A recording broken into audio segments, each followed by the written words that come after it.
everybody. Well, today we're doing our New Year's Eve podcast that'll probably come out New Year's Day. So it's a New Year's Eve / New Year's Day show, and we've got special guests in the studio. So we're doing a roundtable day, and our guest in the studio is Stephen Hartlar. Stephen, what's up? What's up? So Stephen's one of our buddies, and we'll get into him in just a minute. George is on the podcast. George, what's happening?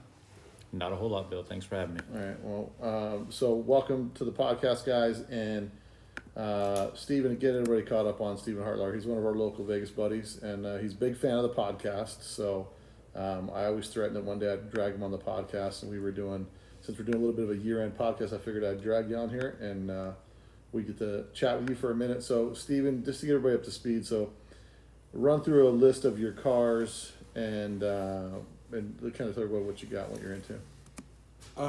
Well, my first car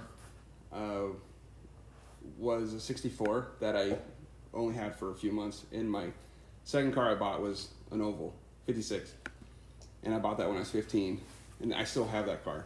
That's the Oval that your dad cruised around sometimes. Yeah, you're driving the bus. It's not. I mean, no. We know it's not a show car. It's not a show car, but you know, it's a. That's all right, bro. We're allowed to. We'll still talk to you.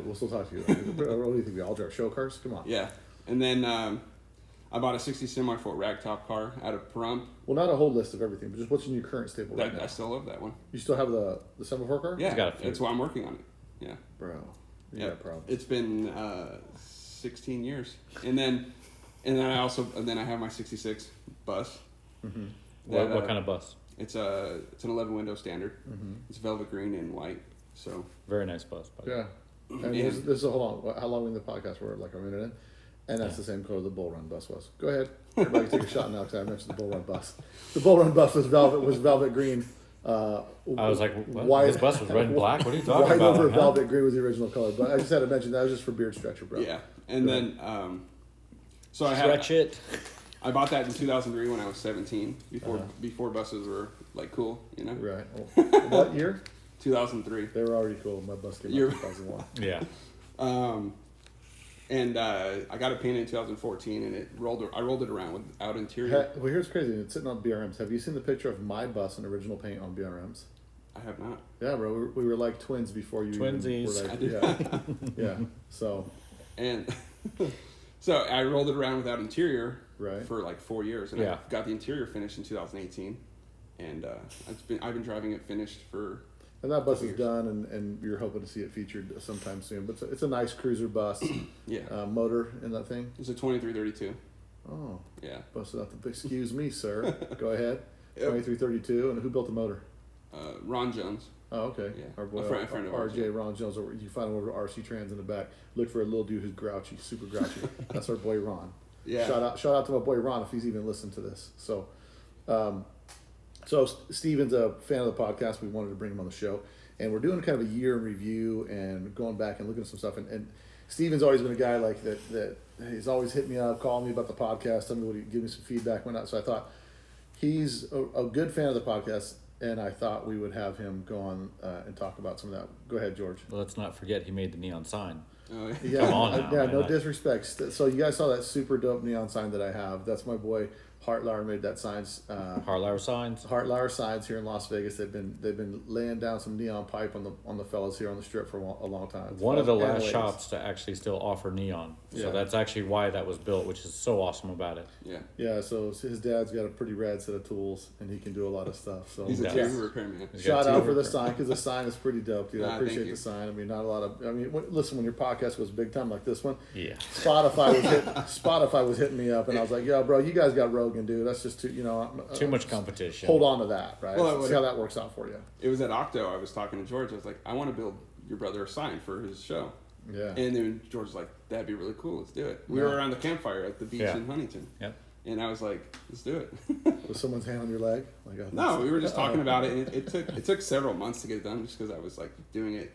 No, also, while you're moving shops and everything else, it's rad. I appreciate it. It's one of my favorite things that I have for my podcast. So thanks for that. Yeah, maybe Bill will have an interjection of that picture in the blog when you follow along with this episode. I could have a picture of that. So what we want to do this year is we want to talk about some. I know last time on the live stream we had George go through some of his favorite episodes, and since you're a fan of the podcast, I talked to you and I said bring a list of your favorite episodes so we could talk about in our year in review. we can talk about some of your favorite episodes. So what, in your list of episodes, what do you got there for us? Well, I listened to all the episodes, so you're caught up. You're like tapping your foot waiting for Friday. Like, where's the new episode? I am, because I drive across town to take my son, so I have a 15-minute commute in the morning and in the afternoon, 3 days a week. So I have a lot of time to listen to podcasts, and I get caught up on them pretty much right away. But the ones that I liked this year were, I like a lot of the history ones and a lot of the technical stuff, and I also like a lot of good conversations. Now, you just looked at 2020? I looked at 2020. Okay. And just a list of a couple that I thought were very informational. A lot, I learned a lot from these episodes, and or were good conversations. Claus missing, or with the Hebmuller. Klaus missing. Klaus missing. I called him Klaus probably 50 times, and he hit me We'll with go his Klaus. He hit me with his red bag. He was like, "Bro, stop it." I like that episode. I learned a lot. I mean, I knew a lot about Hebmullers, but it took it into like a depth that I think it gave you an understanding of how rare that car is. Yeah. Like, because I always thought, like, oh, Hebs, because we saw them growing up, like, oh, no big deal, Hebs. They probably got thousands of those laying around. Like, and you realize, like, oh, no, they don't. And I think sometimes when we see all the Hebs, like, oh, those are big money cars that only big money guys have. And if you listen to that podcast, there was a couple guys that were able to snatch them up fairly cheap. Yeah. And this was even maybe less than 10 years ago. And when I say fairly cheap, I mean, if you're buying it for 20, 25 grand, that's super cheap, because we all know that now they're pushing six figures for those cars. Yeah. And, so how that one came about is pretty interesting. My buddy, so Klaus, I had dinner with him. Klaus. Well, it's like Klaus is OUS, so I don't know. You know what I mean? Either way, Mr. Missing. When I talked to him, what was funny is he and I had dinner. I had dinner at the Cowlook dinner in 2014 when I went to the European Bug-In. I don't mean to drop that on you guys, but don't kid yourself. I was coattail riding for my buddy Chris. My buddy Chris Cox called me up, and they were there, and him and Joe Horvath had rented an RV, and they were cruising around, and then I flew into Belgium, connected with those guys, and I was just purely coattail riding, because when my buddy Chris had gone before, he had gone to the VW museum, and he was a heavy hitter in the VW scene, so full on coattail riding guy. So don't think I'm big dealing it, right? So I was able to go into the Cowlook dinner that they have at the European Bug-In, and they give everybody these pamphlets, and I think I have a plaque and some stuff for it. And I had met him at the Cowlook dinner because he's buddies with Christian and Greenman and all these guys. And, we just got to chatting a little bit. I probably made some less than funny jokes. And I get a phone call or a text message from another friend of mine who I want to have on the podcast, Craig. And I don't know why Craig's last name escapes me right now. But Craig hit me up on Instagram and said, "Hey, my buddy Klaus is coming into town and wanted to know maybe you guys hook up and hang out for a little bit." I said, "Dude, I would love to have a podcast with him, because I know he's big time into, he's got an early barn door, and he's got the Hebmuller stuff, and he's a big stock guy." And one of the things I dug into on that podcast was like what makes stock guys, like what makes them appreciate like stock antiquated vehicles, because a lot of us look at them as like these cars that we want to take and modify and make them fast and make these ridiculously economy-based vehicles, make them drag cars. We completely change the characteristics of the vehicles that we chose. Yeah. And unless you're keeping stock, and we completely change them. And my thing to him was like, well, what is it about stock? And for him, it was like they love the simplicity of the car, like the absolute bare necessities that car Agreed. has. So it was kind of cool. But he had a lot of cool stories. If you haven't heard that one, go back and listen to that one, because there's a story in there about a guy where a guy had died in some village in Sweden, Switzerland, somewhere over there where there's lots of people from Europe. And the guy had died. His car, the car had, I just pinpointed that for you. And the guy had died, and they had but put his Hebmuller shell inside the garden. Like they had it in the garden like a planter. Yeah. And then some dude found it and then drug it out of there, made the connections to find it, to buy it from the guy. And but they put it in there like as a tribute to the Is that the one that Elliot Van Seal's doing? Because it looked like it was a Yeah, flower cool. bed at one time. But yeah, and it's funny because it's all connected, because Elliot knows Klaus and Christian and all these guys, and as you start getting all these guys connected on all this stuff, you see how small the hobby is, and Elliot's like a real custom guy. Yeah. And then now he's starting to move into the stock stuff. So I think it's one of those things as you mature through the hobby, Because I guarantee, kind of change a little bit. like you, the one car that would always fire up was the oval window when it was stock. No question. Without, I mean, I know I could walk up to Kim's car right now and fire it Sit and for not months. even exactly. Can sit for months. Yeah. So that's the beauty of the stalkers, and I think that's what a lot of guys, who, especially someone like Elliot, who does have the fleet of amazing vehicles. I mean, ridiculous. If you guys actually follow him on Instagram, it's ridiculous what he owns. But like you said, every car needs something. Every car you have to do something to, and then you get in that car, and as long as it's got juice in the battery, it'll fire and go. You know. Yeah. And so I just want to touch on that so people can, if they haven't listened to those episodes, they'll go back and listen to those episodes. Now, what other episodes you got on there? Nate from Wagons West was also a good one for me because, right after that podcast, my dad actually ended up ordering a complete front end for his double cab that we're building. I didn't get a commission. I'm gonna give a commercial to Nate at Wagons West. Yeah. There is no better suspension out there than that guy. Yeah, I had to tell that to your dad. He was like, "Well, what about this guy?" I said, "Listen, yeah. order What it from about Nate." shim sham flim flam suspension? Stop You it, know- everybody. Like, there's one dude that does bus suspension the best, and his name is Nate at Wagons West. Just so you guys know. And it was also a very good podcast just because you guys talked. It was a good conversation too. It was Totally. like it was so All the best conversations are fluid, or all the very best fluid. podcasts are fluid conversations where both people can sustain it. Yeah. you know? Well, and also, I think it's one of those deals where I really ask the questions from the standpoint of a guy who could possibly buy it, what I'm looking at, and because I've had lowered buses, and I started with the the Busways Lowering Kits, which you learned about that history on the Steve Phillips. Yeah. You know what I mean? Yeah. So Yep. like that's the cool part. Like all this stuff crosses all over connected. together. But talking to Nate, it's like I'm asking it from like an enthusiast standpoint, and then how he moves it into a business deal. Like turns it into his full-time business and all that. But some of the best podcasts come from guys that are decent at telling a story. Yeah, You know what I mean? for sure.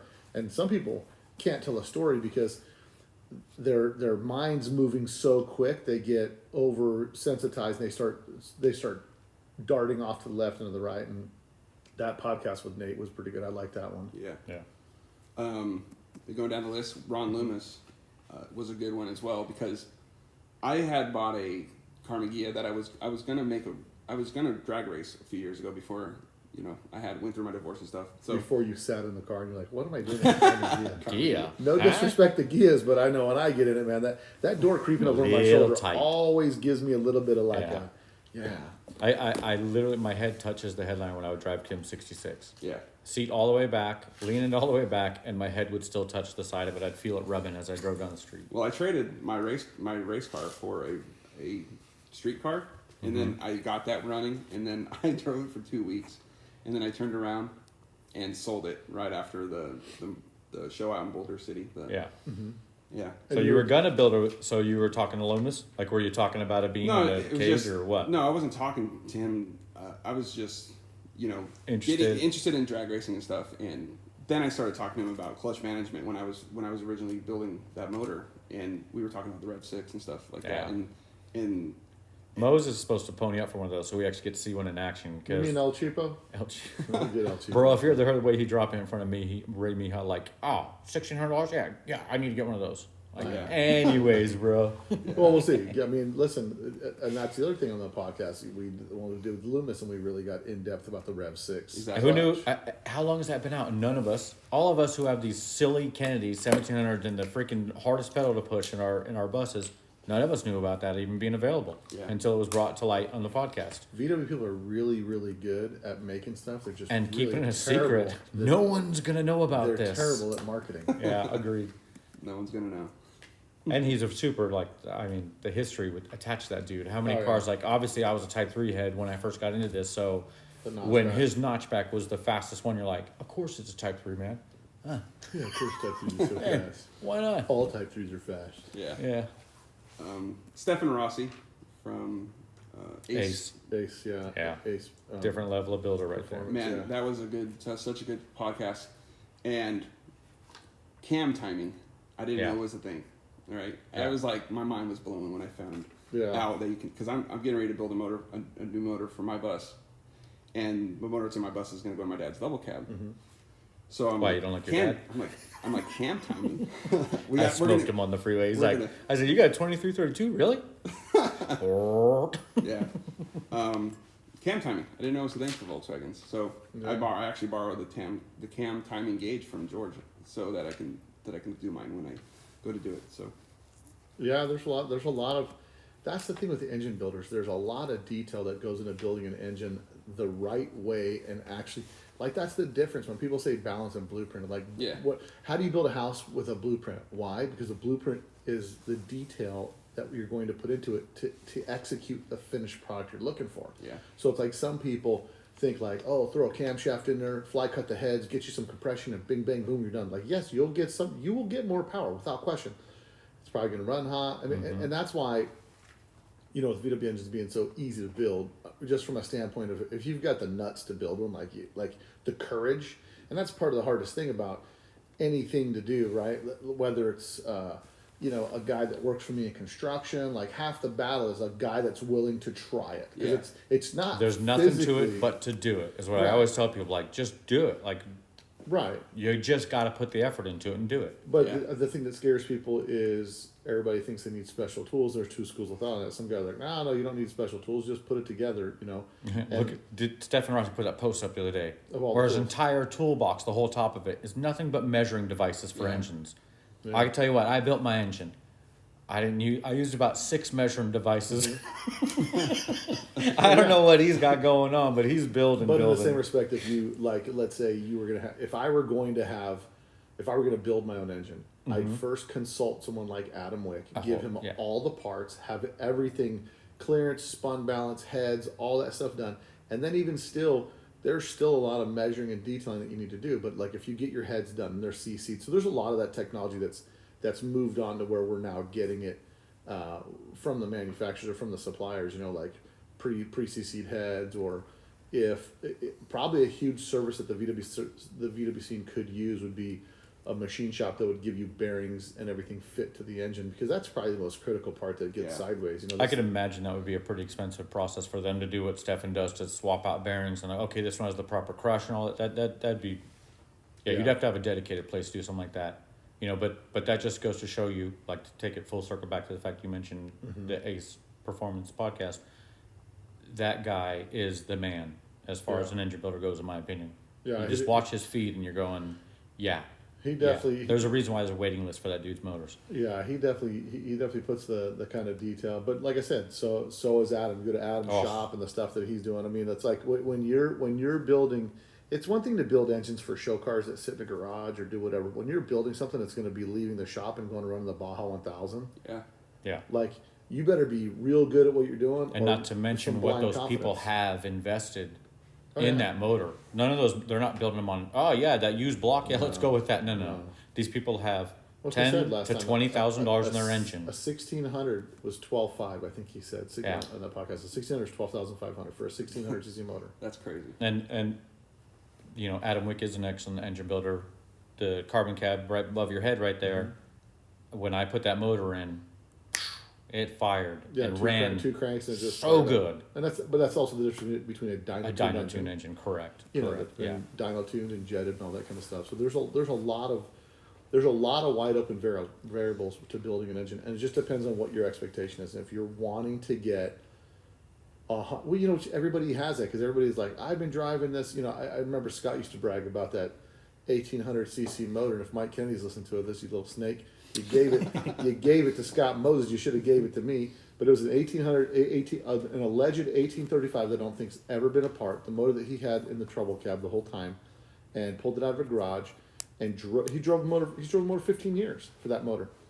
And so the thought process is like, they're just bulletproof, reliable, right? But that's a stock motor that's going to rev to a certain amount. You're not going to be squeezing all kinds of horsepower out. Once you cross a certain threshold, like 2 times the factory horsepower, now tolerances get real critical about long-term engine life. So that's I think the difference, where a lot of people end up just thinking like, oh yeah, I can just build this thing, and then people get them built and they're not happy with they don't get the long-term performance. But the psychology of the VW driver is like, I expect it to last. I had a 1600 that I put it in every car that I had for 12 years, and it would be half full of oil. The thing ran like a champ, and I drove it to California like it was 1600, bro. Yeah.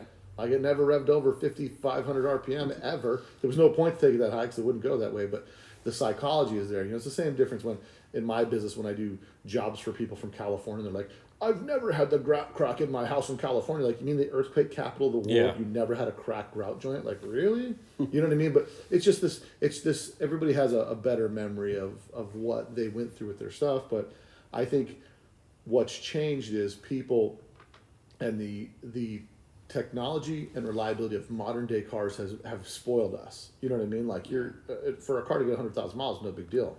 VW had a badge, like, bro, you made it. You know what I mean? Like, but I mean, and that's what you're talking about, the differences of tolerance and performance and engine size and all that stuff. But there's so much to learn. Another thing, a little bit of the LTD family, Ace Performance is now a Ross Wolf distributor. Boom. So Ross Wolf, always a supporter of the podcast, now is working with Stefan over there. So if you need any of your Ross Wolf product, make sure you hit that boy up. And don't forget, guys, if you're hearing some of these companies for the first time, you know, make sure you let them know that you heard about them on Let's Talk Dubs, because I want to make sure that the people that we get on the podcast, that they realize that, listen, I'm not going to lie to you guys. One day I'd love to do this full time and this be my only gig, and you guys can only imagine what I'd bring if this was my only gig. Fire! But I'll be bringing the fire for sure. But, you know, make sure you heard them on Let's Talk Dubs. Mention that to the people so that they see the value of Let's Talk Dubs, because I don't charge anybody for the podcast. I don't do any kind of stuff. We look for some sponsorship every now and again. Ross Wolf was gracious enough to sponsor us.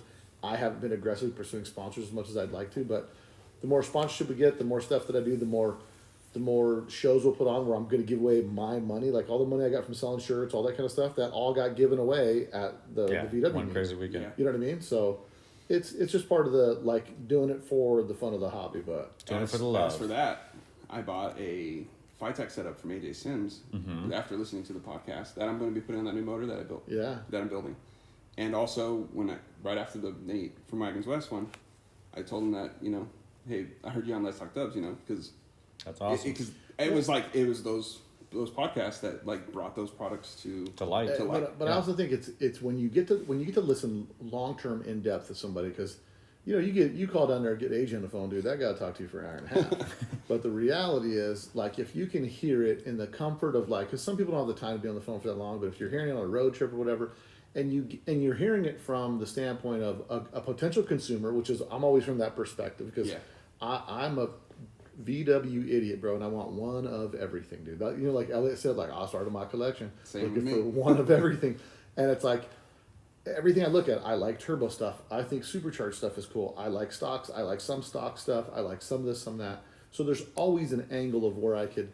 I when I'm asking questions, I ask as a consumer standpoint, and it's because I want to know from the standpoint of, well, if I buy it, what am I getting out of it, and why is yours better, or what things have you done to make what you're doing great? And the thing that I like about AJ that you learned on that podcast is that he spent. It's funny because it's really anything, if you start geeking out on anything, you can get super dialed in on it. Like with him geeking out on the Phytech, there's a guy here in town that builds V8 cars, and he has nothing nice to say about the Phytech stuff. He says it's Holly Sniper, Holly Sniper, Holly Sniper. He's working on V8s, and he's a hot rod guy. He's not a geek out tech guy like AJ probably is, where AJ really dug deep into the software, figured it out, did some of that stuff. And some guys don't maybe don't have the time for that, or it's not into that. Like, but some things you get into and you really get into it, and you can tell he's really into that EFI setup. I'd love to try. Secretly, I would love to do like a behind the shroud EFI single throttle body setup on the carbon cab or on the Boring bus, and put a big fat turbo underneath it. I mean, how sick would that be, dude? If you had, nice. Just disastrous amount of horsepower, but we know that there's limitations on things like that. But I just think those are one of my fantasies way off in the future when I'm Let's Talk Dubbing it full time and getting all kinds of when I'm getting Joe Rogan money for the podcast. But it's a ways down the road, a little bit. 2 or 3 months. Might be a couple months before we get there. You're getting there. But yeah, so the AJ Sims one, I like that one a lot because that was last year. Oh yeah, that was. He just brought it up because he's saying he supported as an LTD listener. He supported a guest. I guess you'd say that was on it to show that there is a difference. And if some of you guys are listening out there and haven't listened to that AJ Sims podcast, I think some people get scared about the length of the podcast because the three of us at this table, we listen to podcasts. Yeah. And so we're fans of podcasts. Do you look at the time of a podcast before you listen to it? No. See, Content. that's- It's see, content to me. It's who's the guest, who's and that, that's and the I'll funny listen part. to Like, it. I never. It depends on what it is for me. Like if I look at the timeline, like I'm driving home and like I listen to some investing podcast, Yeah. and one pops up and it's like 11 minutes. I'm like, I got 11 minutes. I'm gonna be driving. I'm just gonna listen to this one right now. Like it normally would get my backlog of stuff, but because it was so short and it's just financial stuff, I was like, let's check this thing out real quick, and that's when I look at the timeline of. But like some of my favorites I listen to, like if I see it's like honestly, if it goes a little longer than an hour, I'm like, cool. Yeah. It probably is Probably good. a good conversation if Yeah. it went that long, yeah. Yeah, like when I see him for like 30 minutes, I'm like, Yeah. if it's a long one. But yeah, so I was just curious from you guys as other podcast listeners. No. I've guys never have even time. taken consideration. No. Also, when I listen to it, I put them on at work, so I'm going to be there all day. Yeah. And obviously, I have to pause all the time if someone comes up and talk to me. But I'll go through 2 podcasts a day. And you're talking about Rogan podcasts that are 3 hours Yeah. long.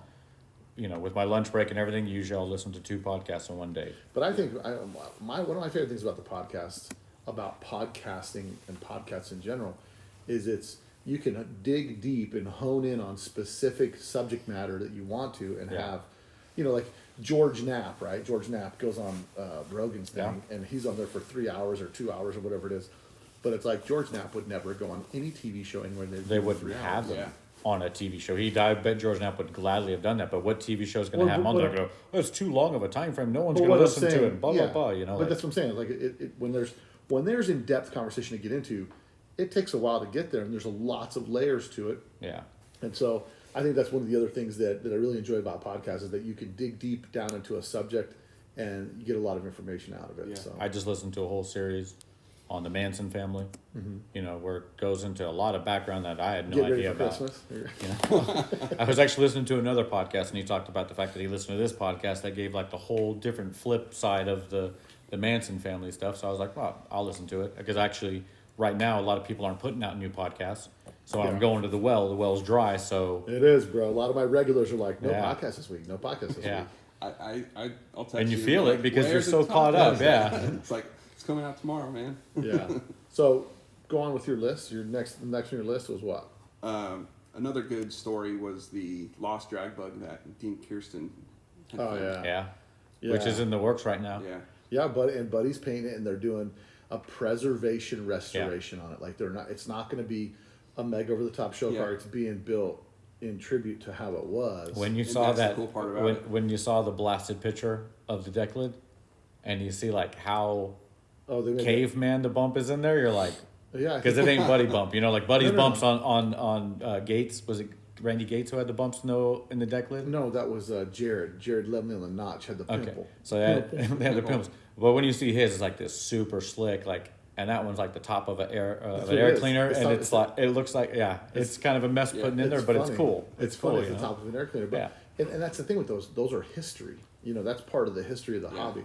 And good on Dean for doing that. I mean, that's an investment for him. First off, all the effort he put into retrieving the car back from the podcast story, Yeah. and then what he's got to be coming out of pocket to do what he's doing to it Without now. question. So yeah, obviously no one doing it for free. And for him to know that little fragment of drag Yeah. race history, like it's a short period, about a year and a half, where Daryl had that car, and like he campaigned that car. It was super quick. It was really, it set a lot. Like what's crazy is it set a ton of records. Yeah. And then it just vanished. And then had he not, because my understanding is the guy who owned it recently passed away. The guy that Daryl bought it from. Okay.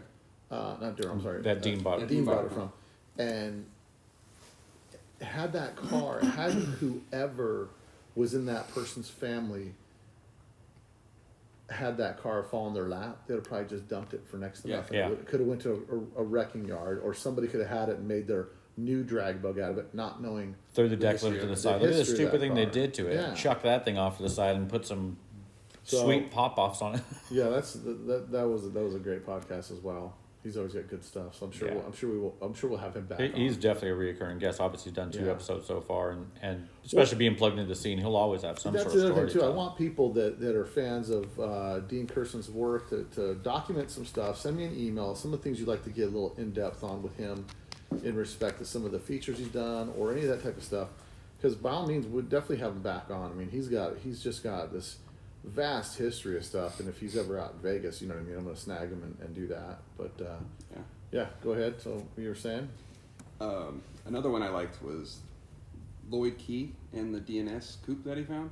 And what'd you like about that podcast? I didn't know much about that car, to be honest. I found out a lot about that car because doesn't Claude Messing run the DNS registry? No, there's a different guy who does the DNS registry. He does the early Carmen registry. The early Carmen registry, and he's also helps with there's a team of guys that do the Hebmuller registry, but it's all kind of connected. But I was like, what is this car? And I had to, I really wasn't aware of what it was. Yeah, and agreed. I didn't know what it was. Now, as a matter of fact, if you guys go back to, and sometimes it's always good to go back to the blog page, I found some updated pictures of that. Some photographs I took of that car when I was actually at Kelly Park. And I took those pictures and uploaded them to the blog page and then reposted the blog page and added some more pictures. But if I find pictures of stuff, because, being in this hobby for so many years, I threw out some pictures, some throwback Thursday pictures today from 2009 that somebody took of me. And it's like I have so many pictures in all these iPads and iPhones I got everywhere. And when I put those pictures out, these were pictures that I took of that car at the Kelly Park show when I actually first saw that car.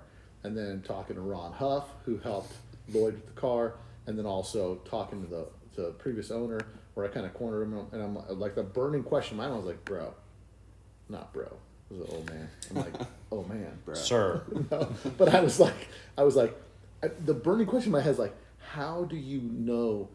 Because that's a 6-figure car, and how are you going from the point of you think you want a couple grand for this thing to now realizing you have the 6-figure car and then you sell it. It's like Antiques Roadshow without like Dude, I bet those people are like, well, what's crazy, they paid like $4,000 for it back in the 60s. That's huge. You look at my Riviera. If you're watching this on the video, the Riviera over my shoulder, the new price on that brand new MSRP was $4,900. Yeah, so you're talking about a tiny little car about the same era. 60s? Was that well, a 60s? the story is the woman wanted a Porsche. Yeah. So like, I can't get you a Porsche, but I got this knockoff thing over here. Like, close enough for you. They thought it was a Porsche. So, but that was and I love bringing those stories out and I only know Lloyd and met Lloyd through Tony and those guys. Dave Barr, like all those guys in NorCal. That's how I met.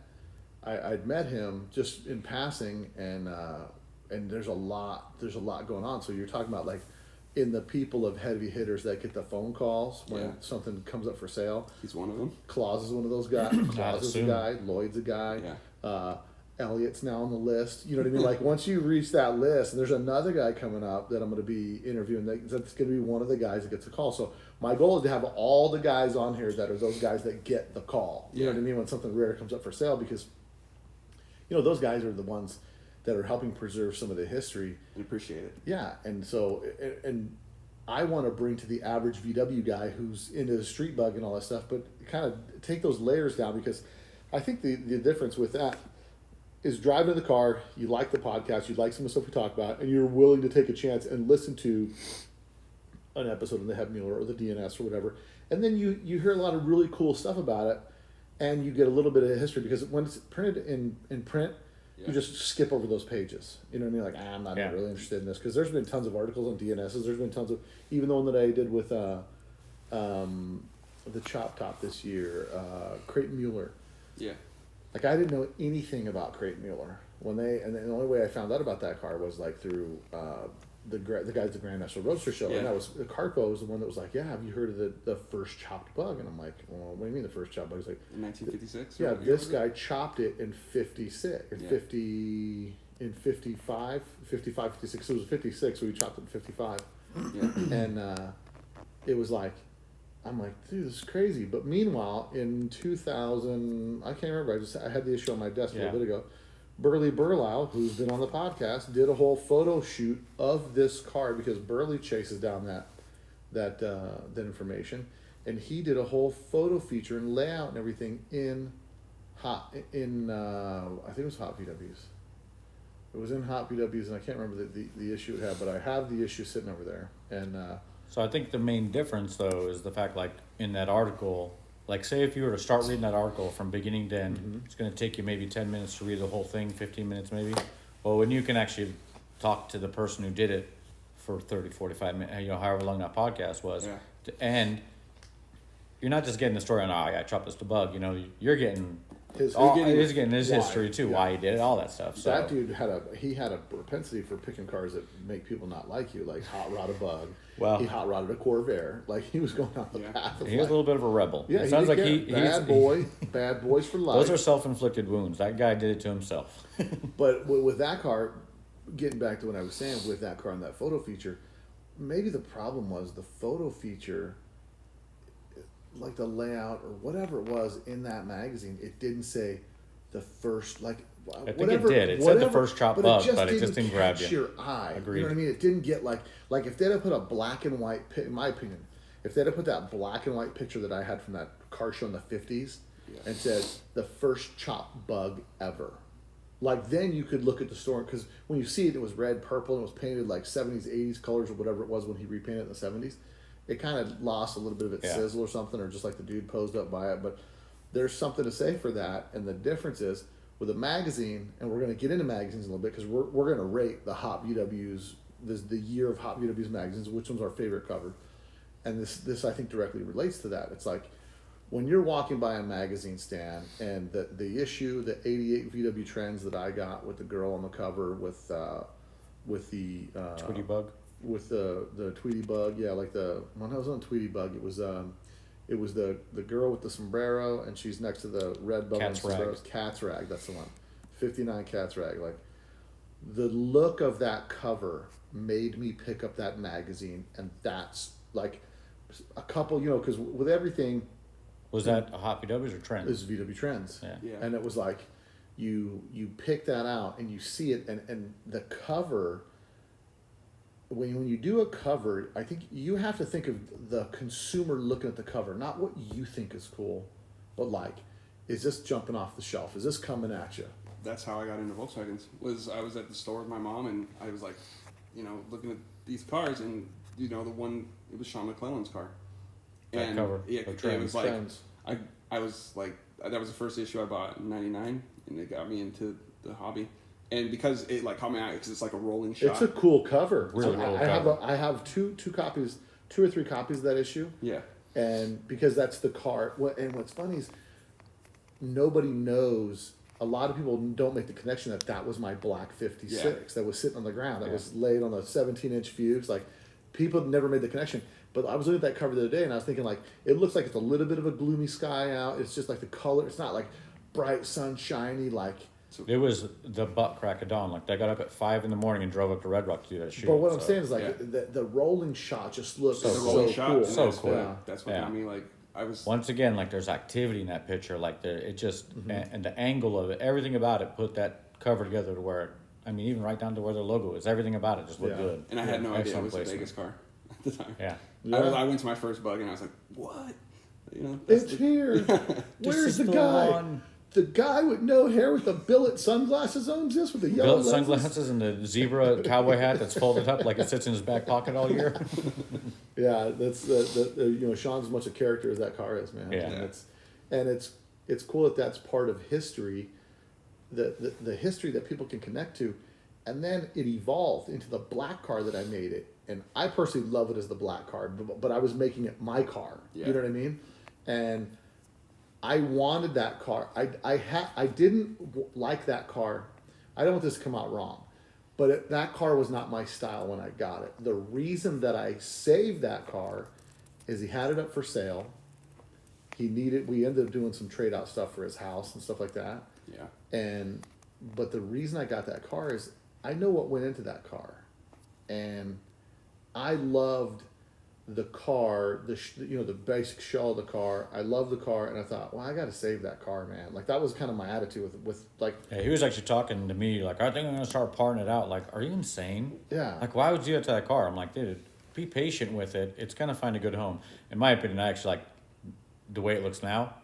How Kier has it. Yeah. I like it. He put the Euro headlights back on it. Put the bumpers back on it. Like, That car is so classy looking. No, seats are the same, but the way Bill did them, the diamond tuck interior and all that stuff. Yeah, but he has the original seats. I had the beard diamond tuck seat. I originally had them done the other way, but I ended up switching them out to when I drove it, I put the beards in it because I'm a little bit of a big dude and I wanted to sit on the ground. And even if it doesn't have a ton of horsepower, you put some beard seats in it, all of a sudden you think it's a race car. Yeah, you think start railing corners and stuff. For sure.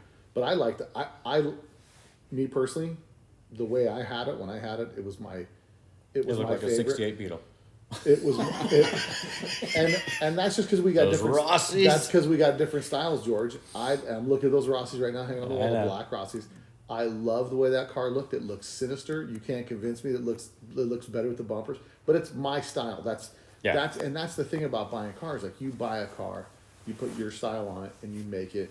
You put your own signature on it, and it doesn't take a ton of work. It doesn't take. That car ended up getting repainted because I was cruising it red and black and I would have never changed that car up had I not had the brake line not popped. Accident, my fault. Yeah, the brake line popped. Brake line rubbed up against shock, and I didn't realize I was doing it because we lowered it so much. Well, I wouldn't say it's your fault because it was. At any rate, the brake line popped. It got in an accident, and then Haggerty is a plug for Haggerty, bro. Like their insurance was like I took it to a place. They just sent me a check. I'm like, boom, all right, time to get it repainted. So when I got it repainted, I wanted to do it all black. As much as I really hate black cars, my truck is black, my bus is black, that car was black. But my old was black. I have all those black cars. I just like the amount of care that the paintwork needs and stuff. But what's funny if you look behind Bill, and if you're watching this on YouTube, you see 3 gray cars. I know, I go through my phases. Well, the Type 34 red, Ghia. Gray, black. Red, gray, black. Red, gray, black. The red, Type gray, 34 Ghia was anthracite. Gray. Anthracite. Yeah, anthracite I'd gray. call that a gray. But the reason that I painted the Ghia that color, and I was reading an article where I stole those pictures from today, that the guy had a blog spot where he wrote about the Ghia, and he's like, and the anthracite, it wasn't available in 1965, but when I was painting my whole philosophy behind the Ghia, in my head, I have a vision when I'm doing a car, and where my inspiration is coming from. Like we talked about the carbon cab, it's from, if you Google search, it's not Strosek, what's the other company? Tech Art. If you Google search Tech Art Cayenne, there'll be a meteor grade Cayenne lowered on platinum wheels up against a brick background. The vision of that is what motivated the carbon cab.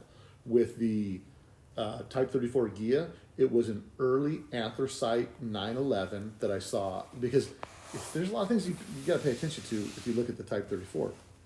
With the Type 34, if you look at the door panels on that car, there's a pattern stitched on the door panel that's the same pattern as the 911.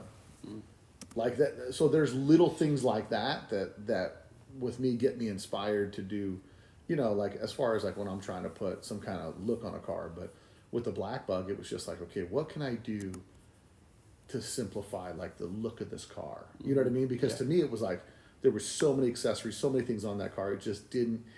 It was like I'd look at the stuff that's coming out of Pip's garage, and I'm like, bro, how does that car? Like these cars he do look so good, but they're like so, kind of simple, and that's kind of part of his philosophy, like less is more, and just really trick out some specific stuff on it.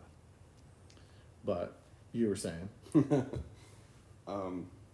moving on. yeah, Yeah, move on next. Chris Addington, the Rod Buster. I brought that issue out here just now. Yeah, the attention to detail that car is, and the stories behind it is. You gotta see it in person. I mean, it's just like. And it's insane he's done it multiple times to that level. There's why would you take a car that's built to such a high level and then tear it down to like, oh, we're going to do it again? Yeah. It's insane. Yeah. So much work. The story was amazing. Yeah. It was just like billet chassis. Well, and he's on the front end of all that stuff. Yeah. Like when all that stuff's hot and new, and he's doing it because he's an architect and knows CAD, and so he's doing. This is the merge in the time where CAD is coming into the machinist world, and a lot of machinists are more old school. They can read dial indicators and calipers and all that kind of stuff. But as far as having them do actual like computer stuff, maybe they weren't really computer savvy. So with him coming to that world, he's saying he's programming all the stuff while he's at work and then giving it to the machinist after the fact. So that was pretty cool. And if you look actually back at the timeline, that's when these things are starting to come in play, which I thought was kind of cool that you can make those connections as like, this is CAD is an updated technology. Yeah. And then this guy who's into cars starts dragging it over to car stuff. And he said his biggest compliment was when Boyd came up to him and was like, this is a nice car. Like, you've really done a lot of work. Like, that's a lot of billet. Yeah, that is a ton of it. But the thing is, it was also before there was actually a billet craze, because he was so early into it that a lot of people weren't doing, like when you go to a car show now and you got billet hinges and everything is billet on the car because they have a design for it, Yeah. Like, And he didn't have a 3D scanner. He literally had to map it all out, and I'm sure even CAD back then was probably hard. super archaic. Oh, no, so he had to he would've- input every measurement himself. Like, there was no like touch here, touch there kind of deal, Yeah, with one of my favorite things that happened from that podcast is he actually signed a poster, one of those, I've got a signed poster from the Johnny Speed and Chrome ad that he had. Oh. That was shot in his front yard with him, his wife's car, his buddy's car, and then like his wife's in the background. And it's just like, this ultimate player style, dude. You're just out there in your garage washing your stuff, and there's, every time I start washing my cars, chicks just show up in bikinis. I hope you sent him back a Bull Run poster. I know. Well, yeah, what do you think about this, buddy? Here you go, Chris. But Get and put it on the wall. I got, I sent him a hat and some shirt. I gave him some shirts and stuff while I was there. But yeah, it was so cool. It was just cool to have that, man. And the thing with him was like, from the day I started the podcast, one of the first things, and it may have been, we got a listener out there, shout out to Ryan Corno, and he gave me, he was like, dude, you got to get Rod Buster, Chris Addington on there. And I'm like, oh yeah, Chris Addington, because I'm starting to do the podcast. It's more like contemporary type stuff. And then I just hit a switch, like at some point in the podcast, and really started seeking out some of these history guys and get some of this history from when we were around. And that was super cool just to when I started trying to track him down. And it wasn't too hard, I hopped on the internet, looked up his number. He's involved with the Bakersfield Car Club Association, got his phone number, called him up, randomly. Hey, Chris, how you doing, buddy? It's Bill. Let's Talk Those Podcasts. And everybody does the same thing. What? What's a podcast? What'd you say, Marble Mouth? I'm like, it's Bill. There's no way that rolls out smooth. Like, hey, Chris, this is Bill. And actually, matter of fact, who's reached out to me since then is George Delfino, who did the Squareback. I think was Aftershock the Squareback, or Aftershock was a Notchback? I'm unaware. George Delfino. Remember the Squareback that used to sit on a rotisserie, like it was a chopped. Had the super modern gauge cluster, Roadster Squareback with a tonneau cover and stuff. George Delfino. Anyway, I'm just trying to set up to do a podcast with him because he and I chatted for quite a while, back and forth on Facebook. But he had talked to Chris and said, "Hey, I talked to Chris." I said, "Yeah, I want to get you on the podcast, man, because I dig that whole time period where it's like, what's he doing? He's doing this. I'm going 14 layers of graphics." Car shows were very different back then too. These guys were not at VW car shows. These were going to IASCA shows, which are just if on my Instagram I have the Sun Goddess buggy I posted up. Yeah. And that was actually an International Car Show Association. Yeah, is that local? Somebody bought that locally? Who's That's got James that? Brewer. I was telling him, like, bro, just let me get this and clear coat it. I'll get it running, clear coated. I have some magazines from car shows that were here, IASCA car shows that were here in Las Vegas at the convention center. Yeah. And they would sell a magazine at the car show. I was at a hot rod show here in town, and Art Goldstrom's show that he has in his little cul-de-sac over there. And I was over there, and this guy, they had their little swap meet, and I found 3 awesome things over there. I found that Crown catalog that I have from 1976. It's got VW, Datsun, and Corvair stuff. And I found those 3 magazines, and the guy that I'm actually buying everything from, I got his business card somewhere. He was the actual promoter for those shows here in Las Vegas. And all the shows were at like the convention center and all that stuff. But it's like you go through the magazines, and they're from like 82, 85, and something else, but they're like decent quality publications that have, it's almost like a feature for every car in there. So, and it's a wide range of stuff. So it's good stuff. But yeah, that was my big takeaway from the Chris Addington is creating a friendship with the guy, because I hung out with the guy at least 4 or 5 hours between day 1 and day 2. And shout out to Chris. His wife's going through some chemo and stuff right now, so Godspeed for her, and hopefully she gets better. But I think they're doing okay. And he's still in the garage, dude, just cranking it out. He's working on some cars, and I don't know if you guys follow him on Facebook, but follow him on Facebook. And that dude is doing stuff all the time, bro. Like, right on. A lot. So, That's probably one of my favorites, just because what I went through. Yeah, you pursued that. You kept telling me about it. Bro, I'm trying to get Rodbuster. And I'm like, who's Rodbuster? And you show me. I'm like, oh, I remember that. Like yeah, literally, I volunteered to drive the Celine up there that weekend to drop it off to some guy that I sold it to, because I was like, I'm gonna take this up there, and matter of fact, I'm gonna stop at this dude's house and see if I can get him on do a podcast, and we pulled it off, man. Yeah. So I was super stoked. Good episode. Yeah. He has a great story. Yeah. What's next? Tori Alonso. Yeah. From the Bug. I talked to him 2 days ago, man. I talked to him about I kicked over my drink. Way to go! All these drink holders, and I kick over my drink. You know, listen, bro. When you're One of the best. When you're a diva, dude, that's what you do. Yeah. But I talked to him just the other day, and we'll probably have him back on the podcast. Eventually, just get him on, just do some guest stuff, and follow up with him on his cow looker that he's building. He needs to come to Vegas and sit down and do a roundtable is what he needs to do. Yeah, because Zoom. right after you guys And were talking he about, should be able to, because he does work for Southwest, so I'm sure he can fly out here pretty cheap, dude. So I got a lot of positive response off his podcast. Like people like, dude, that was a really good podcast this week from his. he's like, a great he's a good storyteller. talker. Great Good talker. because he's on the movie. Conversation's key to a good podcast. Yeah. If you don't have good conversation, it's a train wreck. So he's an excellent talker, and he's been involved in a lot of cool things in our VW scene. You know, Yeah, like the Herbie knowledge that guy has, Oh, yeah. and in stuff like that, and the movie car stuff that he's been doing, and then even the old car he picked up right after he was on the episode, wasn't it? Right after that, or The Cowlick Bug? yeah, the Cowlick Buggy. Yeah, he just picked that up. So he's been just. And I collecting started parts. following him on Instagram, and I was like, he really knows his stuff, and Yeah, it's just like his conversations are so good. He gets obsessive, like he's like Rain Man with the VW Trends, man. He's like, oh yeah, that's issue number 56, Yeah. and it's got he's on it, man. He digs deep into that Cowlick stuff, and he scored on that Bug, buying that Bug, because it's like he's living in Pennsylvania. You get that stuff back there, man, it's rotten to the core, and so Yeah. he snatched that car up out there, and it's worth the extra. I mean, he bought it for a good deal, and then paid $1,200 to ship it out to him. And he started out with he's told me the battery tray on that thing is pristine. nice. So that's a good little deal. You know what I mean? To be able to get something like that and be able to start going down that Cowlick. And I've been saying, you've heard me, George, saying this for years, that you're going to see 80 stuff start coming back. I've been saying it for years. Yeah, the And- Rossies. Bro. You and That's Nick right. LaFrance keep the dream Until we alive. get it, you gonna put a wink mirror in one of your cars? One of those two over there. See those two link mirrors over there? One of those two over there? Yeah. Yes, sir. Yes, sir. Rossies and wink mirrors.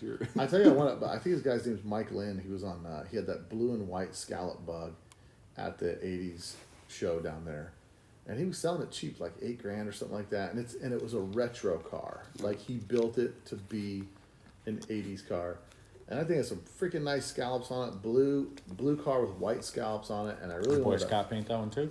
Did he take no, it to the no. dude? This guy had it painted. He had it painted in Arizona, and I wanted to buy the car because it was just such a cool looking '80s car. Let's just take it easy. You got enough cars right I now. know. right, bro? Listen to me. Before I bought Chop Rod, I wanted to buy that car, and I'm like, I just don't need that car. And the reason I sold the Split is because the only reason I didn't buy the blue and white car is because it was a tribute car, and it wasn't like if it was a magazine car. It wasn't I'd a real buy one. it. Yeah, it was a tribute. Not that it wasn't a real one. It's a tribute car, but it wasn't from the history. The only reason I bought Rag Chop was because the historical significance of that car. Yeah. Because I don't need another Bug. It's like I've got a split window. That's why I got rid of the oval. I'm like, well, I got a split. You know what I mean? Like, and then at some point you get a few cars to the point where it's like, okay, I can't give them all the attention they need, and I like all of them. Like even now having the Rag Chop there, it's like I have a list of stuff I want to do that car this year. I got to get ready for Grand National Roadster Show, and just to get it ready for that, I've got to fix door poppers, put new tires on it. I mean, since it's come in my garage, it's just basically been parked there. I mean, listen, we're 3-bolt Billy we're talking about here. So I made sure saw she's 4 running. bolts on one of the BRMs. I'm like, oh, Bro, good idea. Look at Only real 4 magnesium. bolts is good. That's 80. That's 80%, bro. Yeah. We're And 80%. whoever set up that linkage, Yeah. yeah. Yeah. What So is I need going to, on I need to there? get the linkage dialed, and I'm vacillating back and forth on whether I want to switch the motor on it or what I want to do, because I'm trying to figure out, okay, do I want to take it back to the easiest thing for me, easy, is take it back to what it was when it had the 1641, and I could put my 1800 Bird motor in there. Yeah. It's all black. It doesn't really match where Jim took it, and Jim had it, and he did the motor painted white, and he did a bigger motor, and so that's where I'm kind of in the middle of all that, like trying to figure out what I'm going to do. But updating that engine wouldn't be a bad thing. I mean, the car is kind of, let's say it's given its second life right now, because now it's no longer sitting in someone's garage rotting away. Hopefully now it's on the upward incline, and to upgrade the motor, especially with something that I would consider era correct for it, a Berg motor from the same era. That's what I kept thinking. So That's then what I we kept dress it thinking. the way we want, and you put the Bill T touch on that car, so even when the next person owns it, there is its phase Well, it had with Bill T. And that's the thing with that car. My thought was like, okay, I have to get rid of the rear deck that has a giant VW logo on it, Yes. because we know it's a Volkswagen. Let's add more VW logos to Volkswagen, because what nobody knows what they are. So this is my this was kind of my plan with that car. My plan with that car was like, I have to do a narrowed front beam, because I'm not a big fan of 135s, and it's got 135s, and they're literally. I actually to like the 135s. The Firestones look really good, so you may want to reconsider that. And But we I do got do a narrow I got beam. this 165/45s over here, but I don't know. Too small. Too small. I like a little square. Sell tire. those to Troy Story. He runs one of his cars. My favorite front tire that I had is a 175/55. That's my favorite tire, and I used to sell them. And that's one that I have in the front of the Mexican Bug. 165/50 is a good for a 4.5-inch front wheel. I don't know how big those BRMs are on the front, but I don't know. But so that car needs work. But I think with that car, like what I want to do is, I'd like to get rag chop where I just get in the car, turn the key, and cruise it. Like be able to just drive it. And my issue right now with the front end is without it being narrowed. I only want it narrowed enough to bring the tires inside the fender, because I like a full fender 2-inch. well. You can order a CB beam to do that, which is even better. No one's even got to build it. Yeah. 2-inch needle bearing from CB will tuck those wheels in exactly where you want them. Yeah, so I want to tuck the wheels in, and then but then now it's like, okay, but I want to do disc brakes on the front if I'm going to keep the 2300 in there. Now if I put the 1641, there's no reason why you wouldn't put the front brakes. Not going to get the drums, but I hate drums. Yeah. You know what I mean? Get rid of drums. Drums I for know, bands. but listen, did you hear that? Did you hear that? Cha-ching, cha-ching is all like money. Like I Yeah, didn't but need to the buy. nice thing about that, you didn't say I need to get a Willwood front disc brake. You're like, No, I need to know, get but just it's a like, just a I just know. a drop I got spindle you, disc bro. brake kit and a beam, and both can be purchased from CB Performance or wherever you want to get them from. And You know. and they're not actually going to break the bank. It's not like you're getting a set of No, I hear you. Cross-drilled. And that's the thing I kept thinking, like, okay, if I keep the 2332, so there's two directions I could go with that car. And I don't know how this turned into, let's talk about what Bill's going to do with the rag chop. I think everything's kind of gone back to Bill on these. But well, I got a lot of crap going on. So maybe I need some people to send me some emails. Talk about the bull run bus. Send me some emails and DM me on which direction it goes. So there's two options with rag chop, right? So I either take it and retro it back to what it looked like in the beginning. So that means finding the vintage VDO gauges, the white face gauges that were in it when the cars first featured, putting the black Berg motor in there, making it kind of period correct, and then just addressing a couple safety issues in respect to the disc brakes and doing that. Dual circuit mass cylinder, a couple upgrades. Or option two, clean up the 2332 in there and make it more of a motor that I could take to the drag strip, put some M&H tires on the back of that dude, push a little bit towards a cow look flare, right, with the M&H tires in the back, because that car would look meaty with some fatties in the back, and then dial in that 2332, leave the 4.8s on there, but just kind of more tie it in with the car, get rid of all the chrome, do a painted engine tin in there, and then just update the performance. So the two is really the two differences are engine and back tires. But if I Yeah, make you don't want to put slicks on those real BRMs. but if I make the that car, could be a problem. But if I make the car straight line fast, then what I want to do is I don't want to make straight line fast. I'll make it straight line fast and stiffen up the rear, like do all that stuff to make You're it actually like, going to like drag I would strip. There's a actually lot go of to drag work. strip. Yeah. And then that was like sounded like a lot more money. Yeah, So that just would make- be. just make- You're talking about it's- a truss bar for the rear, I know, potential. but I mean, but yeah. I don't have a They fab. upgrade the I don't have gearbox. Like, Well, you I ain't wanna- going on a stock gearbox. That's my problem, bro. I go to the car show and I'm like, I want to do drag racing. One of them I is want to do that. Hey. I want to do. both are snowballs. One gets out of control though. When you got to drag race a car, you can't drag race with a bunch of stock garbage underneath it. You got to I really hear put you. money So into it. Maybe the smart money is, I take that motor, I put my Berg motor in there. I say smart money is let's fix the linkage and just try to drive it when it has good proper working linkage. You'll probably enjoy the car. So that'll be your cheapest fix. I told you, order the Berg kit, his linkage hardware kit from Berg. and we fix what's on there. Whoever set it up has it set up so incorrectly, it's ridiculous. No, I know, but I'm thinking. And then you could actually drive it. See what it's like with what it has now. What kind of linkage is on there? It's Berglink. It's just set up so wrong. Like the angle is so out of whack. It won't work. I have like Yeah, 5 Berg linkages. And maybe what we'll do is we'll do a video of all of the Berg linkage stuff, and then We'll George show and the I'll corrective. do a video of 100%. like, We can show here's exactly why. Here's what makes the car suck to drive because it's really annoying. Oh, it's hard to press the I mean, throttle. listen, I'm gonna be honest with you. Another reason number 2 why it's annoying is because the brakes are kind of fading a little bit. So I'm a little 3-foot driving with this action, and it's not good when she don't.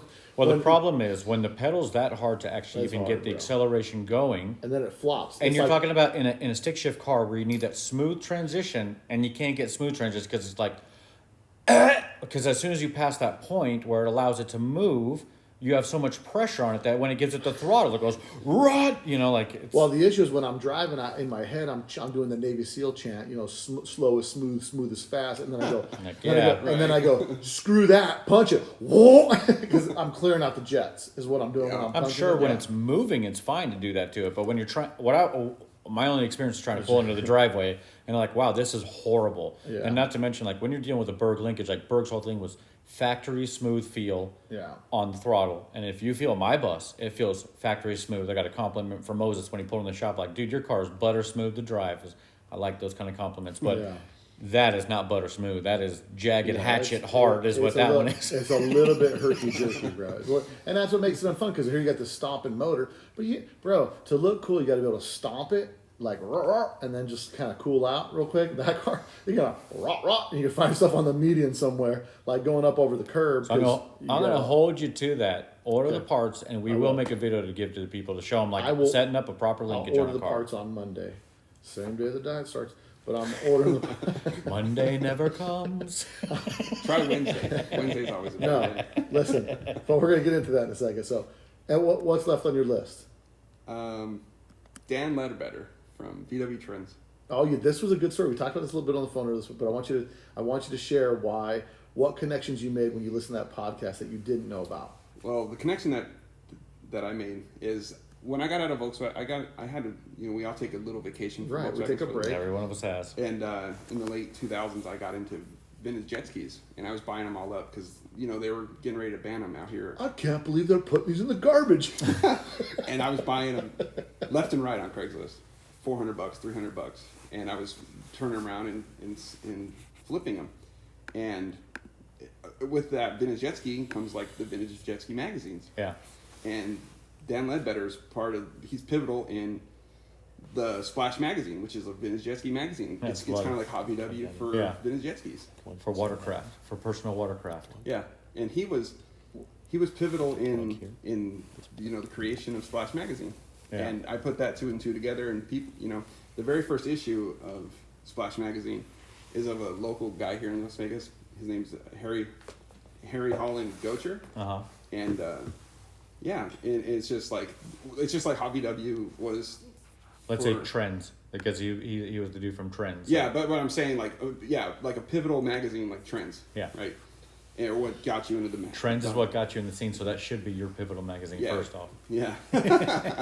Yeah. Because it literally was your Yeah. pivotal magazine. So that's pretty cool. He had a connection in the personal watercraft world that you were deep into. Yeah. And then I'm assuming that was when you took your VW break. Yeah. So even though you took a VW break, you didn't get away from that. Yeah. No. Yeah. That's and, funny. And I didn't know that. And then when he was talking about, he even said it on the he said it on the podcast. Yeah, that he was that they did Splash magazine. And I was like, I had no idea. You're like, oh snap! And then you went and pulled out your Splash magazine issues and like, look at that VW connection again. People try to find those too. They're hard to come by. He sounds like a character, that dude. I like to meet him. Dan. Yeah. If you got to follow him on Facebook, bro, it's ridiculous, dude. Is he not Graham? Bro, I don't. Yeah, he's on the gram, but he's not throwing out as much stuff on Instagram as he is on Facebook. And his Facebook is just ridiculous, bro. He's just constantly. He's a mean fiend, dude. He's just like posting stuff. Bro, it's pretty funny. I was like, does he have a job? But no, he's a good dude. I mean, he's got a great personality. He's another guy that's on the podcast. He's a good storyteller. He really brings a lot to the table, especially with his history. The most mind-blowing thing that I learned from that podcast is like, here's just a rando that ends up wanting to go and get a job at the magazine. So he's like, well, let's go apply. You know what I mean? Like, Yeah. no experience, no nothing. Like, just kind of rolls in. You know? Seems to be the norm for them photographers, bro.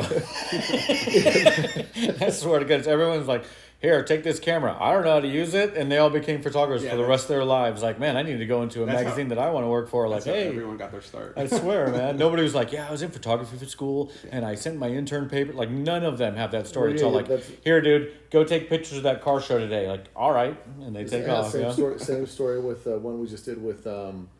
I should have a list in front of me so I can remember these. Dude, things. every one of them had the same story. Dean, the dude you just did from Trends, Dan Letterbetter's buddy. You just freaking did it. Oh man, it was like probably 4 episodes ago. But anyways, like all these guys. that was episode 100, and that was I gotta go look because I got all the Old stuff man in front of me. memory. I don't know, man. What's going on? I got old man eyes. You got old man memory. So, but no, that was Eric Geiser. That's who that was. Eric. Okay. I didn't have to look. I'm just letting everyone know. It came to my mind. Eric Geiser. But didn't Stefan kind of have a very similar scenario? Stefan I don't know about Sanzi. Alex at Flat 4, but like you know, a lot of these guys who actually shoot for the magazine weren't photographers. Yeah, and it comes from like a hobby, but that's also the same respect of like, if you're into it, if it's your hobby, it's gonna come out better. Like the podcast for me, it's what I'm into. It's my hobby. This is why I want to make sure we put out good content. And when I listen to some of their podcasts where they just threw it in, you know what I mean, for the last week, like this conversation we're having, people are gonna love because we're just VW guys talking about VW stuff. You know what I mean? And that's what people really love.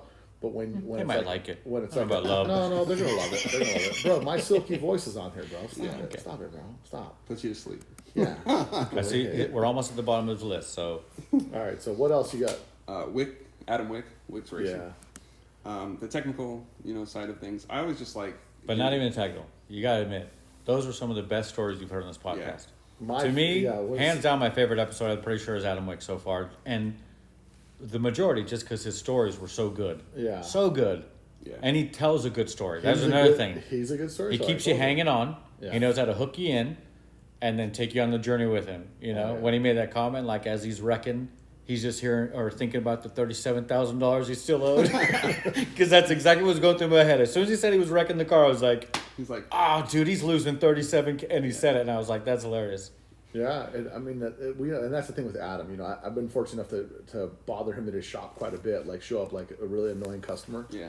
and just sit there. But when you get him to chat, I mean, he's got some really good stories, and he's got a lot of history in the hobby, and that's part of the fun And stuff. the great thing is, not just like one story. Like he has literally being a builder and drag racer, and then getting out of that and just being a builder of completely different genre of off-road racing, and how much bigger that market is than drag racing. Because drag racing, I'd say we're lucky if we have 800 drag racers in VWs across America. No, not even Not close even to. that. I know, exactly. That's what I'm saying. But how You're many lucky to race have teams are 100. out there?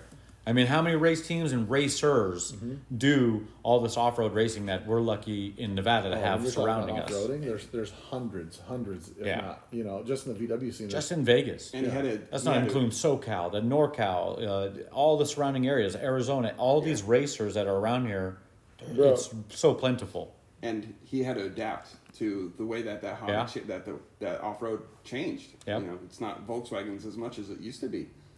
And the fact that he has, and he's followed it and He's been a so builder successful. of every one of those motors. So it wasn't like, well, I do VW, so I'm out of the game. Yeah. It's like the rules changed. This is the engine.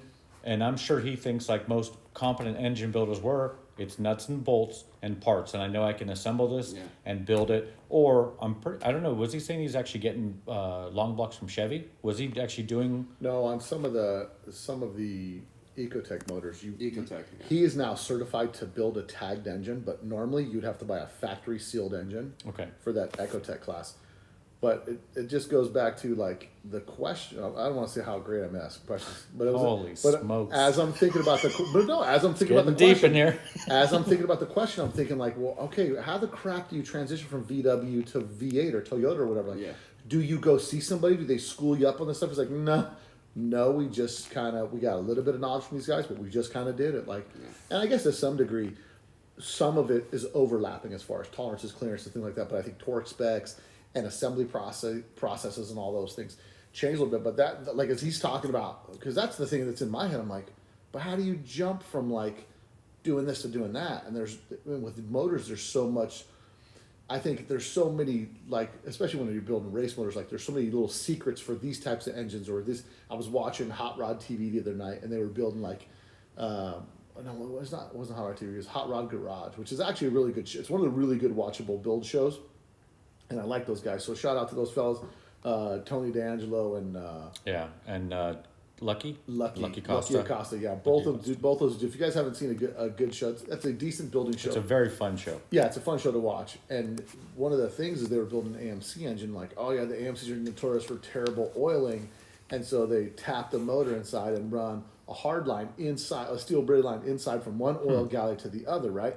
But the crazy thing, my point of bringing that up is, with every type of engine or different type of or different type of base for engines, there are all these little problems with it. All these nuances you have to know about. And you have to overcome those to make them performance engine. So that's the thing that I was thinking, like, man, if you're an engine builder, like, how do you switch gears like that? And how do you...